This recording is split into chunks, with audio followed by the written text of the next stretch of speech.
Okay, word order. The part of language that makes you feel like you're either playing linguistic Tetris or trying to solve a Rubik's Cube in the dark. Just when you thought it was safe to say a sentence, languages hit you with SVO, OSV, SOV, and other bizarre combinations. Because apparently, putting words in different orders is a game people like to play. So let's break it down and sprinkle in some language examples, shall we? SVO, subject verb object, the classic choice. Let's start with SVO, the most popular kid in the linguistic high school. English, French, Spanish, and a bunch of other languages love this word order. It's nice and simple. You say who's doing something, what they're doing, and then what they're doing it to. Boom, done. Take English. I eat apples. It's straightforward. You, the subject, eat the apple, or eat the verb, not eat the verb. Eat is the verb, apples, the object, and that's no drama. No confusion, just good old apples, okay? In Spanish, yo como manzanas, same deal. I como eat manzanas, apples, no big deal. No big surprises here. Though you could leave yo because Spanish is cool like that. Como manzanas? Or como manzanas. I eat apples. Without I. Works just fine too, you know? Perfect. Then there's French. Je mange de pommes. Again, we've got I, mange, eat, de pommes. Some apples. The SVO order makes everything feel stable, predictable, like a calm walk through the Parisian garden until you hit irregular verbs, but we'll save that headache for another day, right? Thai also plays by SVO rules. ฉันกินแอปเปิลฉันกินแอปเปิล I eat apples. Here it's the same. Shan, I, gin, eat, apple. So no surprises from Thailand on this one. Just a nice, orderly sentence.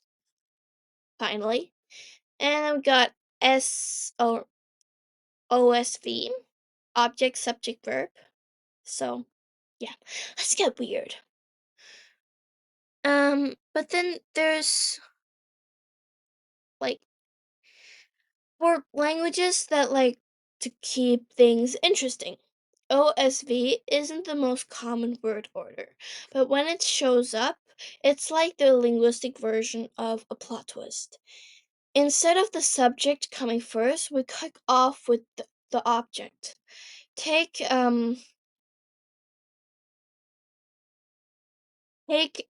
Pixcariana, an indigenous language spoken in Brazil.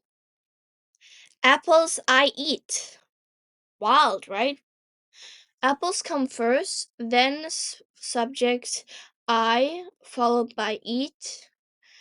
It's like starting a conversation by telling someone what you had for lunch before even saying who ate it. But hey, it works for them, so who are we to judge? SOV, subject object verb. A logical but weird twist. A word order that makes total sense until you try to use it in English. SOV is super common in languages like Japanese, Korean, and Turkish. They love this structure. The subject does something, but the verb, oh, it just waits until the end, like a dramatic twist in a Netflix series. So in Japanese, watashi wa ringo o tabemasu. I apples eat. Look how calm and logical it is. It is. First, um, watashi wa or watashi, I'm not sure. I then um watashi wa I then w- ringo o tabemasu. Oh god, this is difficult. In first watashi, I then wa ringo o um, okay, one more time. Watashi wa is I, then comes ringo o apples, and then finally tebemasu, eat. The verb waits until you've said everything else, like it's politely letting you finish before stepping in with the action. It's classy, really. Same thing in Korean, which this is really hard to pronounce. Nang nanguen sang sakwaruel mengnuanda. I apples eat. Again, you get the subject I, the object apples, and the verb eat at the end. It's like they're saving the best part for last, right? Oh god. Okay. German? Oh, German likes to dabble in SOV when it feels like showing off its complexity.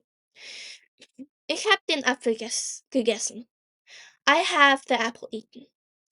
In German subordinate clauses, the verb just sits there, waiting at the end like a hidden landmine. You don't think you're done with the sentence, and then bam! Here comes the finishing verb to finish things off. Thanks, Germany. Then, oh god, then we have VSO, verb, subject, object, the rebel of the group. For languages that like to put action first, as if they're in a rush to get things done, Irish and classical Arabic use VSO, where the verb kicks off the sentence. Take Irish. Um, Item me ulla. I eat apples. It's like the verb is too impatient to wait. Oh, sorry. Eat I apples, not I eat apples. Eat I apples. Item me ulla. Ulla. Me ulla. Item me ulla. I eat apples. It's like the verb is too impatient to wait for its turn. Item, eat, jumps in first, followed by me, I, and then ulla, apples.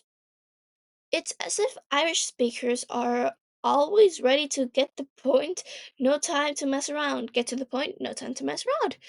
In classical Arabic, yakul al-rajul al-tufa, eats the man the apple.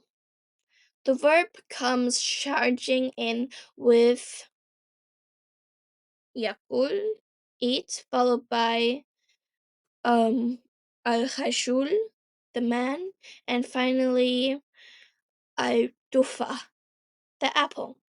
No time for dilly-dallying here.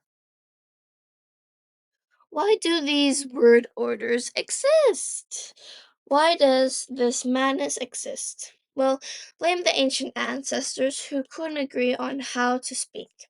They spread across the globe, and each group decided, hey, let's mix it up. Some probably thought, let's put the subject first and make it simple, while others went like, nah, let's make people think a little. It's like the power of the Babel, but with sentences, structures, and we've been confused ever since. The funny thing is, despite these still, er, everyone still sorry, understands each other mostly.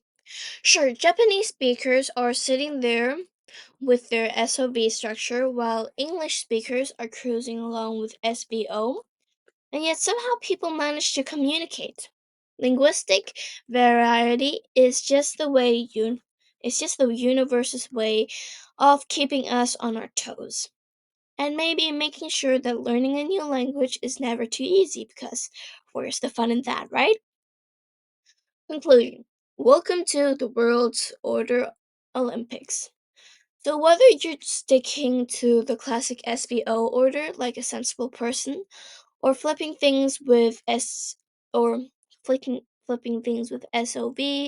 or OSV for the fun of it, or dramatically saying the verb for the last SOV, just remember there's no right way to do it. Language is messy, chaotic, and entirely unreasonable. But let's be part of the charm. So go ahead and impress your viewers. Impress anyone who's there with all of those different languages. Toss in some Thai there, some Japanese here, and just watch as they marvel at your linguistic powers. And hey, if you mess up word order in a new language, just smile and say, it's not me, it's syntax.